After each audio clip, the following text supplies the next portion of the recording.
Billy Walters, the greatest. Yeah, here's the thing. Billy Walters, by the way, exclusive VSiN interview tomorrow, 9 p.m. Eastern, 6 p.m. Pacific. Brent Musburger interviewing.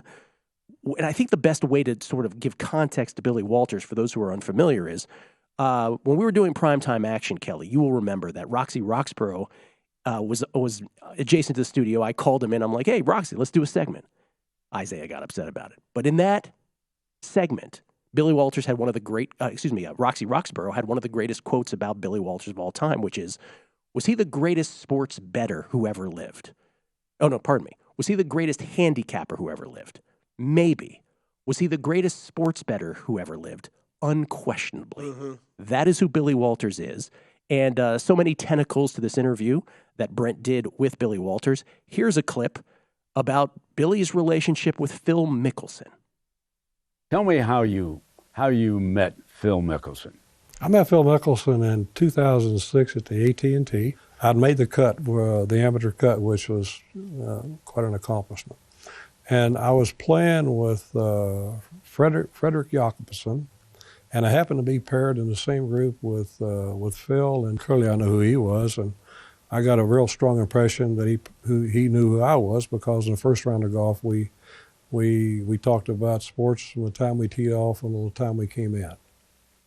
I was around a bookmaker who in Las Vegas who said that Phil Mickelson came in and made a big preseason bet on the Baltimore Ravens to win the Super Bowl the year they won it. Mm-hmm. And he said, Phil's been losing to me ever since. Mm-hmm. and he won that. But Phil winds up owing you a lot of money. Does that come about through sports betting? Or I can't imagine, you were a good golfer, but I can't imagine you beating Phil regularly. Well, first of all, you're right. I never beat him regularly playing golf. Well, we played golf together, and I would say it was probably tit for tat. But as far as Phil owing me any money, we had a gambling relationship that lasted for 6 years. From my perspective, I think it was more than that. I think we became friends. And the book that I've written, it will go into detail about what that relationship was. It included the trial that I was involved with in the Southern District of New York. The insider trading accusations by the federal government, right? Well, actually, they end up being proven. But anyway, so much for that. The way things worked out, Phil and I no longer have the relationship we have today. I was told that you feel that if Phil had agreed to testify, that you would not have been found guilty. True or false? I think that's in the public already out there, and I think I've already said that, and yes, that's true. Mm-hmm. So let me give context to that, because I cannot wait to hear the rest of this. So Billy Walters was convicted. He was sentenced to 5 years in prison, was ordered to pay $10 million after being convicted of insider trading in 2017, out of prison, if you recall, because at the age of 73 during the pandemic, Walters was considered vulnerable to COVID-19, which was surging in prisons across the U.S., so he was released from prison in 2022. But what he was saying there about, what Brent was alluding to there, Billy Walters is quoted as saying, here's a guy talking about Phil Mickelson, that all he had to do was come forward and tell the truth. That was all he had to do. The guy wouldn't do that because he was concerned about his image. He was concerned about his endorsements. My God, in the meantime, a man's life is on the line. He's going to go to prison. So let's backtrack now. So it's an amazing story about how Phil Mickelson, one of the most famous golfers in our lifetime, avoided prosecution. And it goes back to Billy Walters meeting Tom Davis in the mid-'90s. Tom Davis was a board member of the Dallas-based company Dean Foods, one of the largest dairy processors in the country. And Davis was one of these guys who was not a good gambler. Lost $200,000 blackjack at the Cosmo, stole $100,000 from a shelter for battered women in Dallas, for which he had raised funds in the past. Davis used the money to pay for a surprise party for his wife. Then he took another $50,000 from the shelter. Just not a good guy. Yikes. And so he ultimately paid back the charity, but he did so with money that he borrowed from Billy Walters.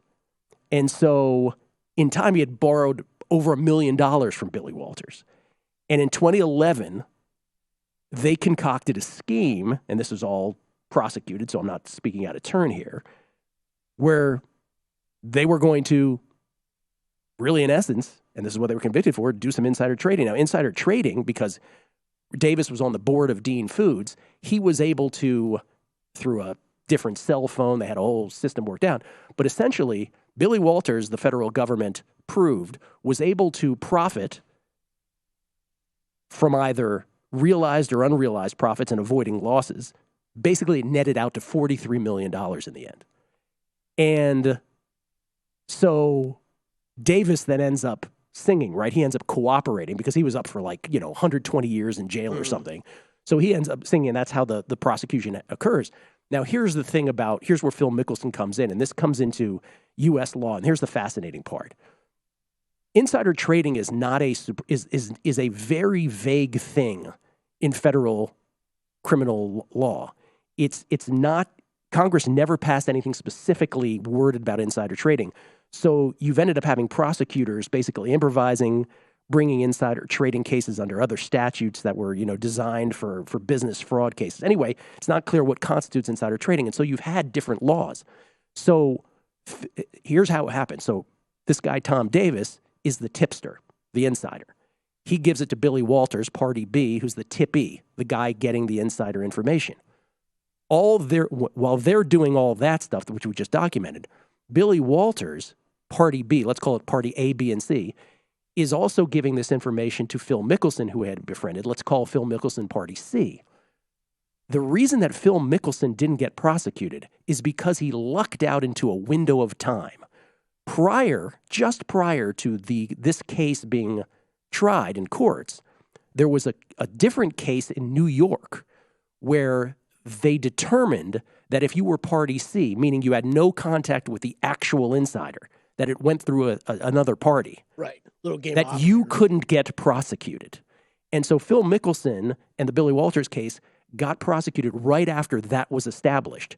Right after Phil Mickelson was therefore deemed not to be able to get prosecuted because of this precedent that was already set in New York, there was a subsequent case in California where that was reversed, and it was deemed that Party C, even if you didn't have direct contact with the insider, Party A, you could actually get prosecuted. So the net of that is, and this was wonderfully described by Jeffrey Toobin, who is now the disgraced sort of CNN legal analyst. We won't get into why he was disgraced. That's a whole other story. But essentially, if Phil Mickelson had been prosecuted before December 2014 or after December 2016, he'd be toast. It's wild. But because it was in that window, he skated. It's a fascinating story. That is the only reason, Kelley, why Phil Mickelson, known to all as, multiple major winner, avoided federal prosecution. Well, I mean, I'm looking forward to hearing more from Billy tomorrow night. Yeah, Thursday, tomorrow night. Yeah, that's tomorrow night. Thursday, 9 p.m., tomorrow night, 9 p.m., 6 p.m. Pacific. I'm looking forward to hearing more about that, right? Because that's the whole reason he's getting that information from Billy, right, is because of these gambling debts that he had. And this is... Well, so that's the part, right. So Phil, same way that Tom Davis owed Billy Walters money, Phil Mickelson, because of gambling debts, owed Billy Walters money. And that was their way of getting Billy Walters paid back. You profit from this insider trading, which, by the way, they proved happened. All Phil Mickelson had to do in the end was pay all the money that he profited back. He never admitted any wrongdoing, anything. And Billy Walters, as Brent's interview just pointed out there, believes that if he were able to testify, Billy Walters would have never gone to jail. It's wild, man. It's wild. It's also like this live stuff has gone so far now that people forget, right, almost that Phil was at the beginning and he took a large chunk of money. There's a reason why. Remember that Roxy Roxborough quote. Roxy had more interaction with Billy through the years than anything as the Las Vegas sports consultant founder. Is he the greatest handicapper of all time? Maybe. Is he the greatest sports bettor of all time? Unquestionably. Go to VSiN.com/subscribe to become a VSiN Pro subscriber today.